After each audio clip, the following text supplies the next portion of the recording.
Alors aujourd'hui, je suis avec Bichette pour parler d'un sujet vraiment cool, parce qu'il s'agit du burn-out. Donc tous les deux, on a fait l'expérience de ça de façon assez différente, je pense, parce que j'ai suivi assez de loin ton histoire, mais on va parler de ça justement pour voir un petit peu nos deux expériences.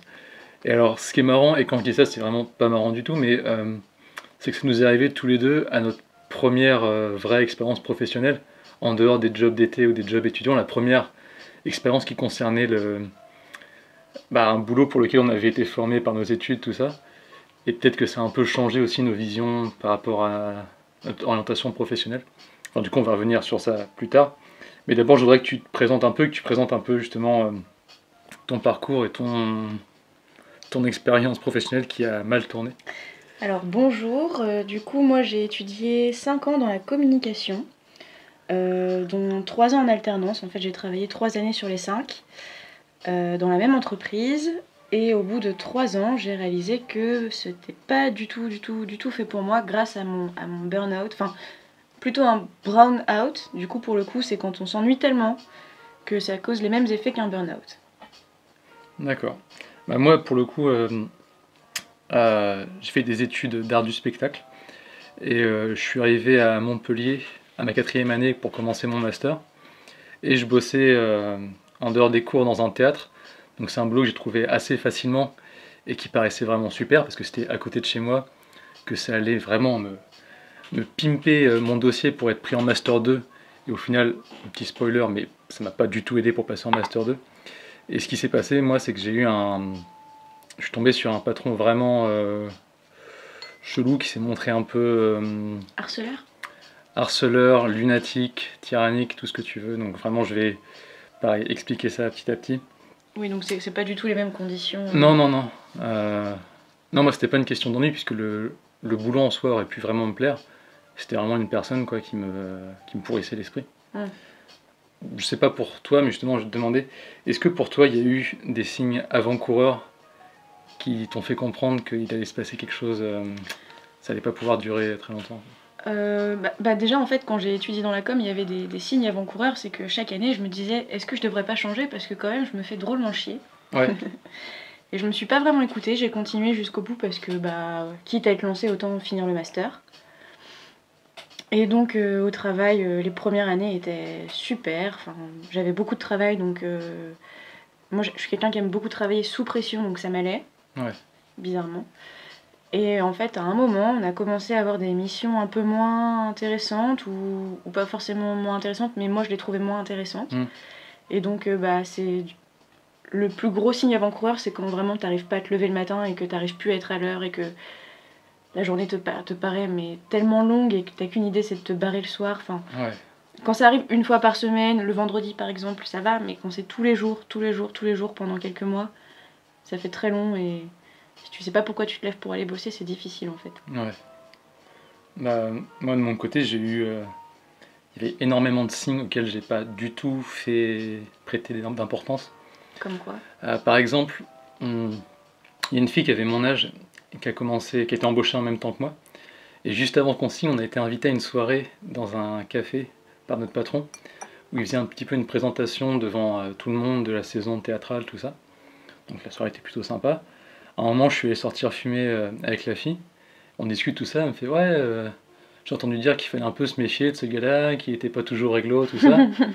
Genre, rien qu'avec cette phrase, on aurait dû dire bah attends, viens, ça te dit, on signe pas le contrat, puis on bosse pas là-bas. J'ai eu le même genre de truc quand j'ai commencé à travailler. On m'a dit tu ferais peut-être mieux de te barrer quand Bah, même. ouais.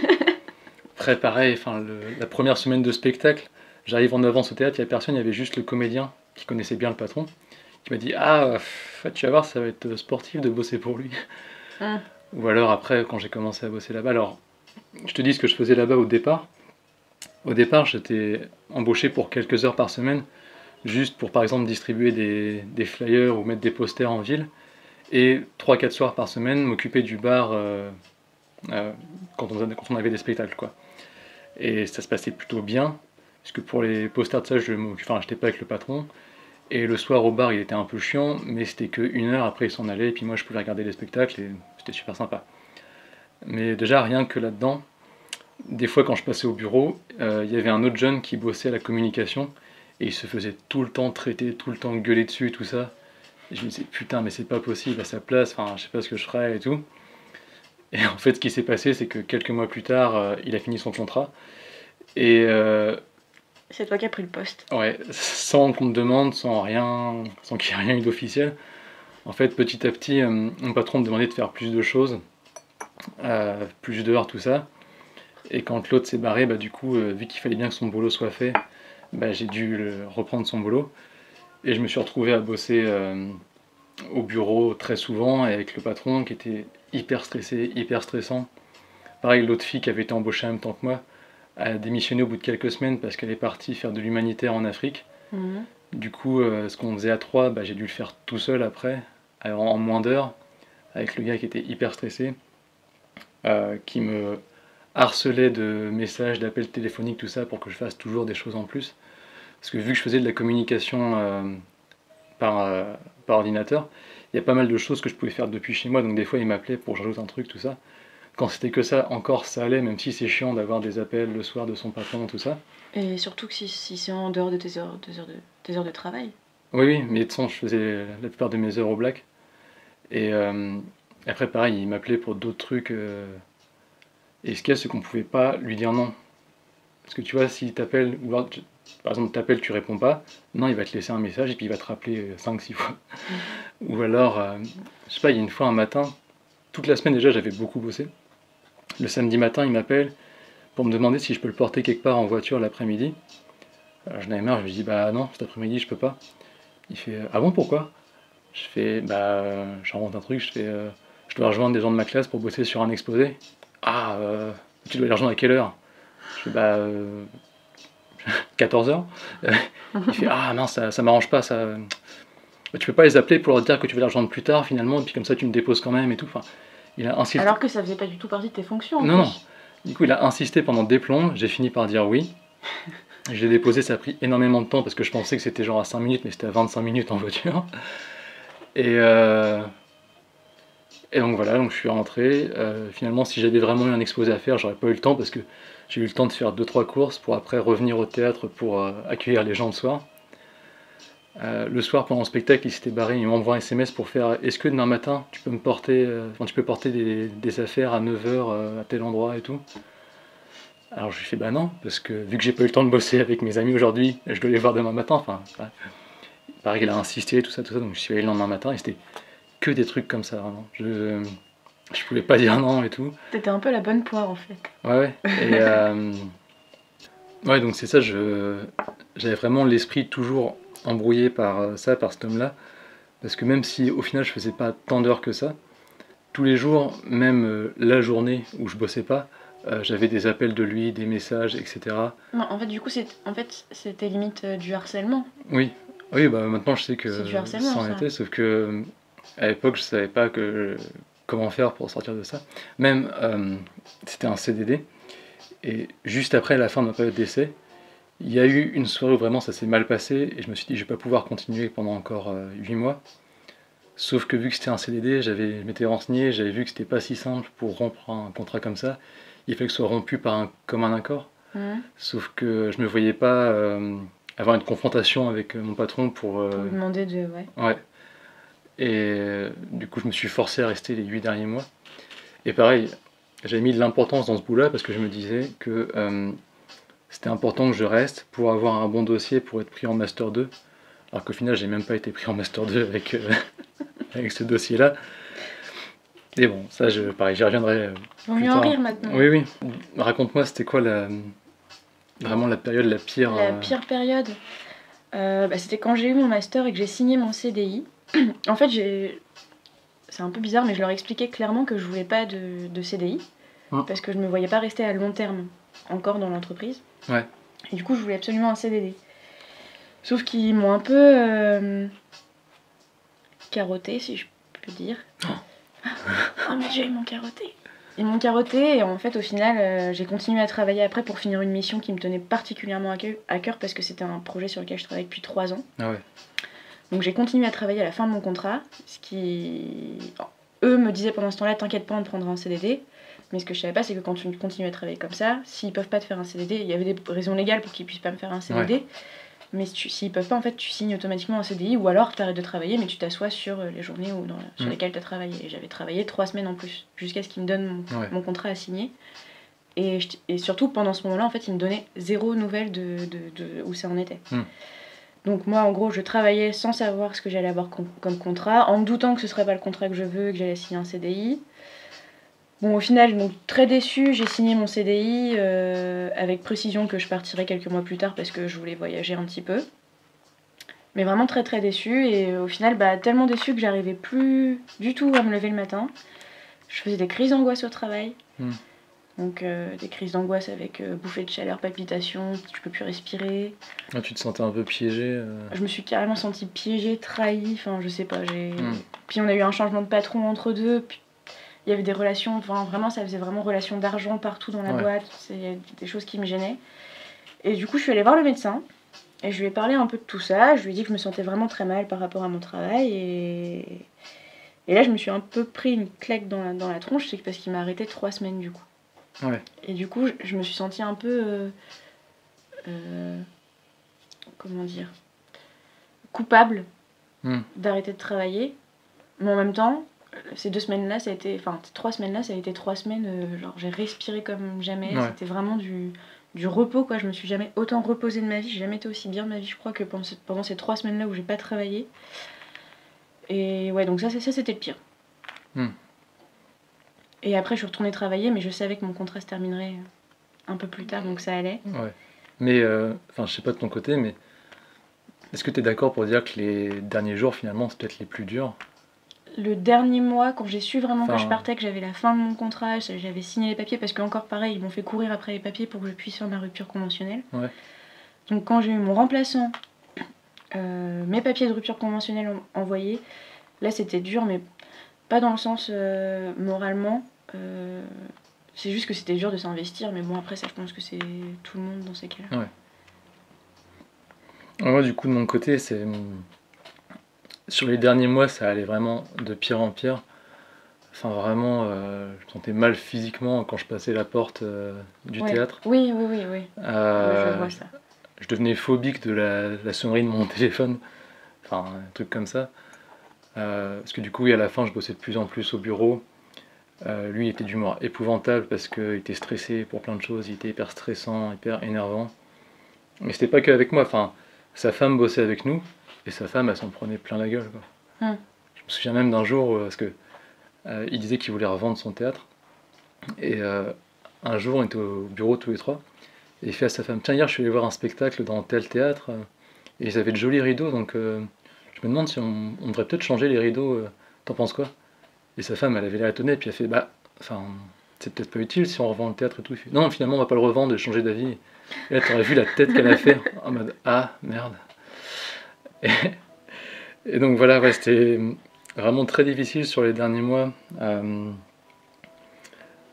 Alors heureusement, en dehors du théâtre, en dehors du travail, j'ai aussi passé une super année à Montpellier parce que je me suis fait beaucoup de bons amis, je suis sorti énormément, c'est une super ville, tout ça. Et heureusement qu'il y avait ça pour compenser, parce que si j'avais fait ça à Dunkerque, sans vouloir trash talker sur Dunkerque, je pense que ça aurait été beaucoup plus dur, quoi. Mais déjà, moralement, c'était assez dur à la fin. En plus, je vivais à côté d'une très bonne amie d'enfance, qui est partie en fin d'année pour faire un stage. Du coup, t'étais tout seul? Ouais, parce qu'avant, j'avais l'habitude d'aller chez elle pour manger le soir après le boulot, histoire de décompresser. Et de te plaindre un peu. Oui, de me plaindre beaucoup. Et finalement, après, j'étais tout seul. Et les derniers jours les dernières semaines ont été très dures. J'en voyais pas la fin. En plus, il y avait vraiment quelque chose de... je sais pas, j'ai l'image de l'araignée qui prend quelque chose dans sa toile. Parce que déjà, oui, il m'avait fait prendre le poste que... on n'avait même pas discuté, le poste de chargé de communication. Et après, il voulait faire en sorte que je continue à bosser là-bas l'année d'après. Tout était insinué, en fait. Et même un jour, il m'avait dit que finalement, il n'allait pas vendre son théâtre, mais qu'il allait donner la direction à des amis à lui, que lui, il ferait juste la programmation l'année d'après. Et du coup, est-ce que je voulais bien continuer à bosser là-bas? Et je m'étais dit: ah, pourquoi pas, parce que les amis en question, je les connaissais, c'était super sympa. S'il n'était pas là, en soi, le boulot, il est pas si mal et tout. Et je me suis dit, attends, c'est un gros piège. En fait, Parce que tu sais effectivement, pas, vu qu'il changeait d'avis tout le temps, ouais, en fait, ça se trouve. l'année d'après, il a encore bossé là-bas. Et d'ailleurs, Oui, oui. notre amie commune, Notre amie commune. bossait là-bas l'année d'après. Et d'ailleurs, tu as dû rencontrer. Ben, j'ai rencontré ton patron, Ouais. enfin ton ex-patron. Sacré phénomène. Oui, bah, d'ailleurs, il faut que je lise après parce que sur internet, il y a des commentaires, des avis de gens qui sont allés à ce théâtre-là et qui parlent du patron en mal parce qu'il a été choquant devant eux et devant leurs enfants, tout ça. Ouais, non, il était désagréable, même avec moi, il a été désagréable. Ah ouais, non, mais avec tout le monde. Enfin. Après, ce qui est drôle, c'est qu'il faisait quand même une très belle éloge de toi. Oui, bah en fait, oui, c'est ça le truc, c'est que il était très lunatique et même si des fois il me parlait hyper mal, je sais pas, il avait beaucoup d'affection pour moi, il était très proche de moi. Enfin, même à la fin, quand je suis parti, je lui ai dit que j'allais vivre en Irlande l'année d'après. Il voulait absolument me rendre visite, tout ça. Et moi, je voulais absolument pas. Alors, c'était vraiment très compliqué par rapport à tout ça. Mais au final, la différence entre toi et moi, c'est que toi, c'était vraiment très très dur à la fin parce que t'étais victime de quelqu'un. Ouais. Et enfin, moi aussi, j'étais victime un petit peu parce que ils ont pas été clairs sur leurs intentions et puis tout était opaque en fait. Donc j'étais un peu victime, mais en fait, j'ai jamais dû. Comme toi, t'avais ta fin de contrat, tu pouvais pas. C'était fini à un moment, c'était sûr. Et moi, j'ai juste dû garder en tête qu'il fallait que je me batte pour pouvoir partir de l'entreprise. Ouais. Parce que sinon, j'étais bloquée là-bas en fait. Ouais, je vois bien ce que tu veux dire. Donc j'avais toujours cet objectif-là jusqu'à la fin. Et au final, maintenant, des fois, une fois, je suis retournée voir mes collègues parce que j'adorais mes collègues. Enfin, j'adore toujours mes collègues, si un jour ils écoutent ça. Mais genre encore la boule dans la gorge, parce que j'avais peur de croiser mes patrons et parce que je peux pas rester sur place en fait. Ouais, moi aussi là Alors là je sais qu'il bosse plus dans ce théâtre là, je crois qu'il l'a revendu ou il y a au moins la direction qui a changé. Mais pareil, je pourrais pas le recroiser tout ça. Et alors tu sais qu'une fois, vers la fin de mon contrat, il savait que j'étais pas bien. Mais il doutait absolument pas que c'était par rapport à lui, je sais pas comment il faisait pour pas se douter. Un matin donc je suis au bureau, je commence à bosser tout ça. Et là, il me fait ah tiens, hier je suis allé voir une conférence sur le burn-out, j'ai pensé à toi. Ah bah c'est intéressant, tu veux pas te demander pourquoi peut-être? Et j'ai dû rien répondre parce que j'étais tellement surpris. J'ai pensé à toi et fais-moi quelques heures supplémentaires ce soir s'il te plaît. Ah non, mais c'était dingue. Non, mais vraiment, oui, il se rendait pas compte et. Il se rendait pas compte où il était de mauvaise foi. Ouais, et puis il avait une affection quand même qui était peut-être un peu déplacée parce que je sais pas, faut pas mélanger le travail et le reste. Parce que même quand je dis qu'il se rendait pas compte, ma dernière paye, vu que j'avais venais de déménager, il me l'a pas donné à main propre, il me l'a envoyé à l'adresse de mes parents. Et dans l'enveloppe, il avait mis un petit post-it avec marqué merci pour cette belle collaboration, amitié, puis il a signé. Mais peut-être que lui, il y croyait vraiment, ou alors, je sais Ah pas. oui, non, mais je pense qu'il était. Enfin, qu'il soit énervé ou gentil, il était sincère, c'est juste qu'il devait être très lunatique. Et. Ouais, mais il a quand même bien dû se rendre compte que parfois il dépassait les bornes, je pense que. Oui, bah il y a une fois où par exemple il s'était comporté comme un connard. Le lendemain, il m'a appelé pour me présenter ses excuses, tout ça par rapport à son comportement. Du coup, je m'étais dit, ah cool, bah, on va pouvoir repartir sur des bonnes bases, tout ça. La semaine d'après, il se recomporte comme un connard. Le lendemain, il me rappelle pour s'excuser. Et là, ça valait plus rien. Enfin, bah, ça fait un peu pervers narcissique. même, en fait, ouais, tout ça. non, c'est ça. Et même s'il était sincère à chaque fois, bah, ça sert à rien. Si soit pour que la semaine d'après, il recommence ça. Et donc voilà, enfin, ce qui m'a aidé à tenir, c'est aussi que j'avais un collègue, parce qu'au final, on n'était que 4 à bosser là-dedans à la fin. Il y avait lui, sa femme, un collègue régisseur et moi. Et le collègue régisseur était super sympa. Je crois que je l'ai rencontré aussi. Ouais, c'est possible. Et lui, souvent, il s'opposait un peu à lui sur différents sujets. Mais après, il était plus vieux aussi. Ouais, il avait 30 ans. Parce que c'est dur quand tu fais face à quelqu'un qui a 30 ans de plus que toi. Ouais. Mais bon, du coup, voilà, des fois, on sortait ensemble après le boulot et ça permettait aussi de décompresser, c'était important là-dedans. Et de faire la langue de vipère sur le patron. Peut-être, ouais. Alors du coup, j'ai cherché sur Google et j'ai trouvé des avis que des gens avaient laissés après leur visite au théâtre. Et il y en a beaucoup qui sont très marrants. Alors, bien sûr, je vais pas dire le nom du théâtre ni le nom du directeur ou quoi, pour pas, parce que là, c'est pas le but non plus. Maintenant, je pense que les gens qui habitent à Montpellier et qui ont fréquenté le milieu théâtral de Montpellier ces dernières années peuvent savoir de qui je parle. Donc il y a un commentaire qui dit attention escroc, venez prendre un sirop mes amours. Vous avez peut-être déjà entendu le directeur du théâtre s'adresser à vos enfants d'un ton aussi sirupeux que les boissons qu'il leur propose. Mais que l'on s'y trompe pas. Pourquoi a-t-il un si grand sourire? C'est pour mieux t'escroquer, mon enfant. Donc voilà, c'est des petits, Oui, des petits quand trucs même. comme ça. Oui. Une autre dame qui dit certes, faire vivre un petit théâtre ne doit pas être facile, mais ce type de pratique commerciale agressive et douteuse ne plaide pas en sa faveur. Parce que c'est vrai que les clients s'en prenaient aussi plein la gueule. Enfin, et vu que moi j'étais à la communication, je m'occupais aussi de l'adresse mail, et le nombre de plaintes de Tu les gens qu'on recevais? recevait, ouais. Ah putain, et c'était énorme, enfin j'aurais dû en garder de côté. Mais il s'est jamais fait casser la gueule? Non, il s'est fait engueuler par énormément de monde, casser la gueule, je crois pas, a priori. Bon, la violence ne résout rien. Ouais. Même une fois, il m'avait envoyé distribuer des flyers à, à l'entrée de l'opéra, je crois, ou d'un théâtre à Montpellier. Et un gars qui bossait à cet endroit-là est venu me voir parce que j'avais pas le droit de faire ça. Mhm. Il a pris mon flyer pour voir ce que c'était. Puis il a fait ah tu bosses, enfin tu tapines pour l'autre connard.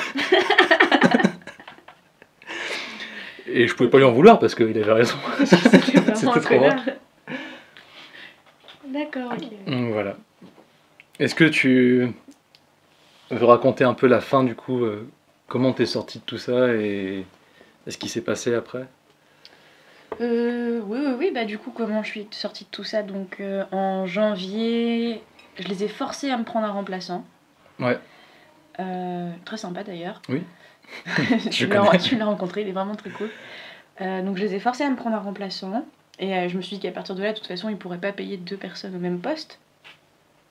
Ce qui me semblait normal. Mais j'avais toujours pas de nouvelles de la fin de mon contrat. Donc j'ai commencé à douter, à avoir un petit doute, à me dire peut-être ils vont quand même nous garder tous les deux. Ouais, Vu qu'on a encore moins de travail, ça va être cool. Et non, au final, donc j'ai fait pression, je me suis dépêchée. Et au final, on m'a fait signer un contrat en 2-2 parce qu'il fallait qu'ils partent par la poste. Enfin, donc j'ai galéré à avoir ma rupture de contrat pendant 15 jours. ouais, Et quand je l'ai signée, j'ai eu 10 minutes pour la lire et la signer avant qu'elle parte à la poste parce qu'il fallait que ça parte ce jour-là. Donc pour montrer encore une fois l'honnêteté des personnes. Mm. Donc bon, il se trouve que j'ai quand même pris le temps de le lire et puis ça allait. Et donc bah, j'ai quitté mon poste fin février. Ça s'est très bien passé la fin de mon dernier jour. On a été au restaurant, enfin c'était vraiment chouette. Mm. Et encore une fois, c'est grâce à la bonne entente que j'ai avec mes collègues, parce que si j'avais pas eu mes collègues, je pense que ça aurait été mille fois pire. Mm. Et du coup, j'ai complètement arrêté de travailler dans la com.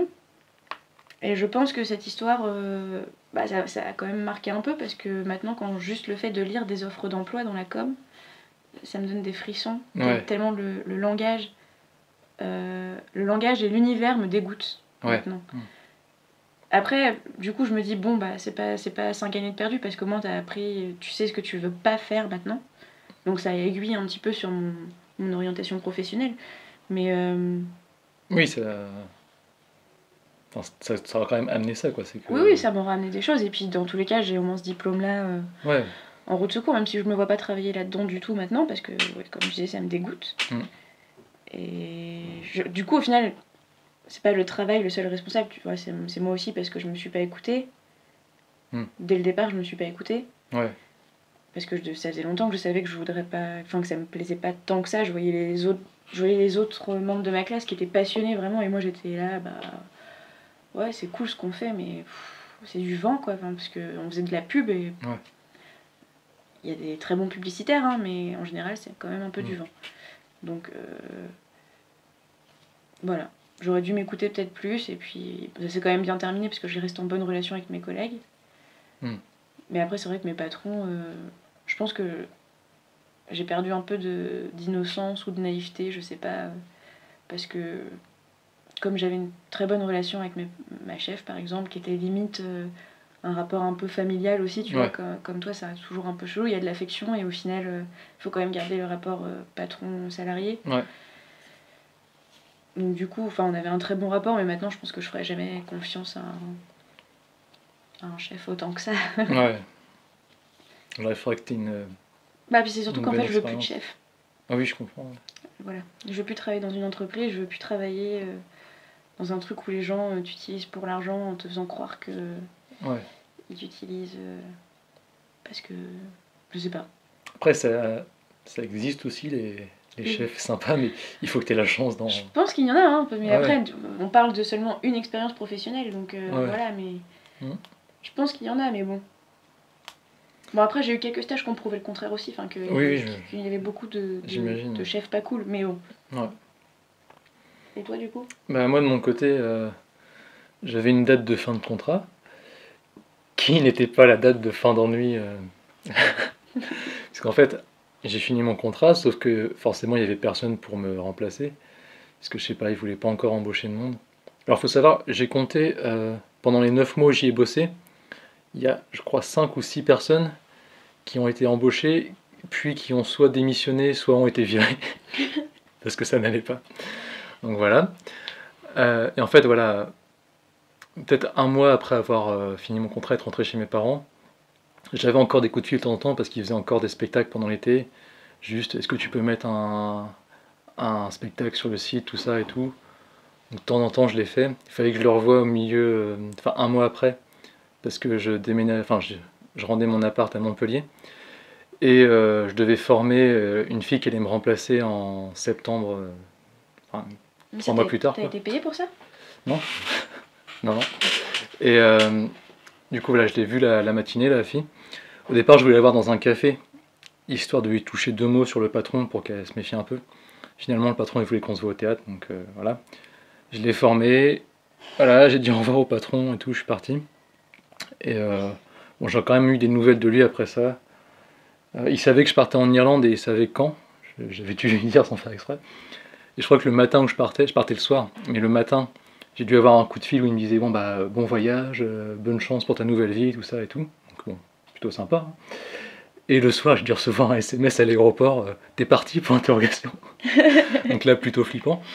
Et ouais, même une fois en Irlande, 2 mois plus tard, donc c'était en août et j'avais fini mon contrat en juin, il m'envoie un mail me demandant si je peux mettre tel truc sur le site, tout ça. Et là, j'ai pas répondu. Et donc, comme je disais, on a une amie qui a bossé pour lui l'année d'après, pour faire beaucoup moins d'heures et un poste où elle était moins avec lui, donc ça allait. Oui, puis elle était prévenue aussi qu'il fallait pas que. Oui, je lui avais dit surtout signe pas de contrat déjà. Et elle me disait qu'il continuait à parler de moi de temps en temps, avec peut-être un peu trop d'affection. Ouais. Ouais. Et donc voilà, ça s'est fini comme ça. Après, pendant tout l'été, ça m'a vraiment ça a continué à me ronger, jusqu'à ce que vraiment je change de vie en partant en Irlande, tout ça, et que j'arrête d'y penser. Mais j'ai mis longtemps avant de me dire. Enfin, en fait, pendant longtemps, je me suis dit ça a servi à rien. Ça a juste gâché des choses, cette expérience-là. Parce que je me disais, pour le master, bah, ça m'a absolument pas servi. J'ai pas été pris en master, du coup, j'ai arrêté la fac parce que ça m'emmerdait. Euh, D'accord, j'ai mis de l'argent de côté, mais au final, j'aurais pu trouver un autre boulot, tout ça. Et bon, au final, je me suis dit, bon, j'ai quand même réussi à mettre de l'argent de côté, ça m'a permis de partir en Irlande. Oui, et puis Là-bas, j'ai été embauché dans un théâtre, je pense que c'était grâce à mon CV. Et là-bas, par contre, c'était une super expérience avec un patron super sympa, des collègues hyper cool. Et là, ça m'a vraiment beaucoup remis sur pied, quoi. Et aussi, ça m'a appris à me méfier à fond des signes avant-coureurs. Mm. Parce qu'il y avait plein de choses qui me disaient, il va pas, enfin, c'est pas une bonne idée. Et je me suis dit, allez, je m'en fous. Bon, de toute façon, ça, je pense que dans la vie, pas seulement dans le domaine du travail, mais dans plein de domaines, il faut faire gaffe à certains signes avant-coureurs. Et donc voilà, maintenant je fais plus attention. Après, pour les personnes qui vivraient des situations comme ça, que ce soit un patron ou un collègue qui harcèle, ou comme toi un burn-out, il faut savoir que, enfin déjà, il faut essayer de s'en sortir le plus vite possible, même si je sais que c'est hyper compliqué.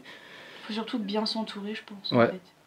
Et, et une fois que vous en êtes sorti, bah, il faut savoir que après quelques mois ou un peu plus, on oublie, enfin toute cette souffrance qu'on a eue. Moi maintenant je peux en parler librement parce que je m'en fous, Ouais. enfin, alors qu'à l'époque ça me prenait vraiment beaucoup la tête. Bah, moi, il y a toujours un petit peu un espèce de petit traumatisme, mais c'est enfin, je pense que ça vient vraiment d'une mauvaise orientation dès le départ, en fait. Ouais, Vraiment. Et non, surtout, je pense qu'il faut bien s'entourer, pas hésiter à en parler à ses proches, parce que des fois, on a un peu honte de. Parce qu'il y a beaucoup de gens qui trouvent pas de travail, et toi, t'as un travail et tu veux pas travailler, en fait, parce que t'en peux plus. Ouais, Du coup, des fois, je trouve. Enfin, moi, j'ai déjà ressenti un petit peu ce sentiment de honte de. Putain, on te propose un CDI, t'en veux pas, enfin, mais ouais, ouais. qu'est-ce que tu fais?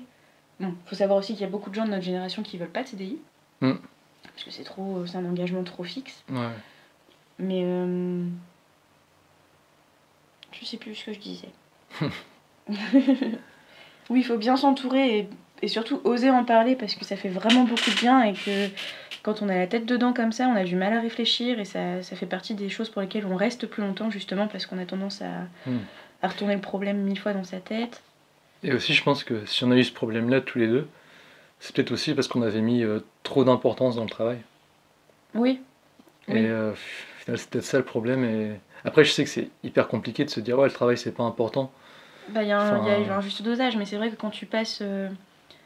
Enfin, moi, ce que je retiens vraiment surtout, c'est que quand tu passes plus de temps au travail que chez toi ou que tu vois tes collègues plus que tu vois ta famille, ouais, c'est quand même qu'il faut que que tu t'y plaises un minimum, quoi. Parce que ouais, ouais, si ça le fait pas, c'est pas vivable. En fait, c'est vivre pour travailler et pas ouais, travailler pour carrément. vivre. La grande question. Et du coup, après ça, je m'étais dit, ah, maintenant, à l'avenir, je prendrai que des boulots que j'aime bien, tout ça. Bon, je me suis rendu compte quelques mois après que c'était vraiment pas si simple que ça, que des fois, tu dois juste prendre le boulot qui veut bien de toi. Mais le boulot de stripteaseur que Pôle emploi t'a proposé, t'en voulais pas? Non, bah écoute, c'était un peu loin. Non, mais ouais, c'est pas si simple que ça, mais il faut quand même essayer de faire attention au maximum, je pense. Enfin, Et puis il y a aussi des espèces de périodes où on n'en peut vraiment plus. Et après, il y a un truc qui se passe dans la vie à côté. Bon, un truc pas cool qui arrive ou je sais pas quoi. Ou alors là, ça va mieux, on sort beaucoup. On voit plein de concerts par exemple. On rencontre quelqu'un. Et du coup, ça atténue le fait que le travail soit dur. Enfin, que la situation de travail soit dure. Donc on laisse couler un petit peu. Mais sauf qu'en fait, en général, quand ça vient comme ça et que ça dure, ça reviendra souvent quand même. ouais, Et si ça revient souvent, ça c'est un signe qu'il faut écouter. ouais. Mais écoute, sage parole. Je sais, merci. Est-ce que tu as d'autres choses à dire là-dessus ou un petit mot pour conclure? Non, moi ça va, j'ai tout dit. Je souhaite bon courage à ceux que ça arrive. Oui, essayez de, dans la mesure du possible, de ne pas mettre tout votre esprit là-dedans. Euh, Il y a d'autres choses autour du travail et vraiment essayer de décompresser au maximum. N'hésitez pas à en parler encore une fois, aller voir le médecin, vous faire arrêter si Ouais, vraiment vraiment ça va plus. Il y a pas de culpabilité à avoir, il n'y a pas de honte à avoir. Au final, c'est ce qui permet de prendre le plus de recul et si jamais ça peut s'arranger, de revenir plus fort et du coup de pouvoir régler la situation. et sinon, un petit tips pour ceux qui seraient en CDD, qui attendent la fin de leur contrat comme moi. Euh, Moi, chez moi, vers la fin, je prenais un calendrier et je voyais les jours qui me restaient à faire. Je mettais des croix à chaque jour. Et j'avais aussi mis des croix à tous les jours que j'avais fait depuis le début de mon contrat pour avoir une représentation visuelle de me dire ok, il te reste encore ça, mais t'as déjà fait tout ça et franchement, ça va le faire. J'avoue que je l'ai fait aussi sur un Ah, calendrier les derniers mois, je barrais les jours qui me restaient. ça aide un tout petit peu. Ça fait un peu comme le prisonnier qui grave dans sa cellule. Oui, bah c'est la sensation. Ah oui, c'est la sensation. Enfin bon, voilà. Bonne chance à tous et puis on se retrouve bientôt avec un sujet qui sera beaucoup plus amusant, j'imagine. Bisous. Bisous.